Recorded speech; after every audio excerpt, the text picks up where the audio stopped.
भारतीय वंशाच्या American अंतराळवीर Sunita Williams आणि बूच विल्मोर हे दोघेही परतीच्या प्रवासासंदर्भातील सर्व प्रकारचे अडथळे दूर करत आता पृथ्वीवर परतले आहेत।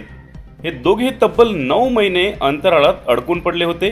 ड्रॅगन या स्पेस एक्सच्या माध्यमातून आणखी 2 अंतराळवीर त्यांना परत आणण्यासाठी अंतराळ स्थानकाकडे झेपावले होते।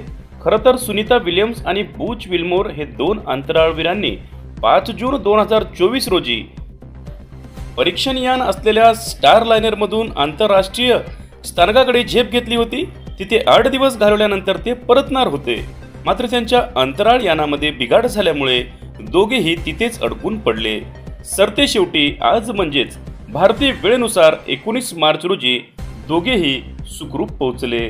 अंतराळवीर सुनीता विल्यम्स व बूच विल्मोर 9 महिने 14 दिवसांनी पृथ्वीवर परतले आणि अवघं जग त्यांच्या घर वापसीने भारावून गेले। त्यांच्यासोबत क्रू 9 चे आणखी 2 अंतराळवीर होते।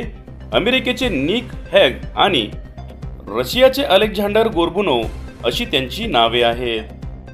भारतीय वंशाच्या अमेरिकन सुनीता विल्यम्स हे केवळ 8 ते 9 दिवसाच्या परीक्षणासाठी गेले असता तब्बल 9 महिन्यापेक्षा जास्त त्या अंतराळामध्ये अडकून पडल्या होत्या।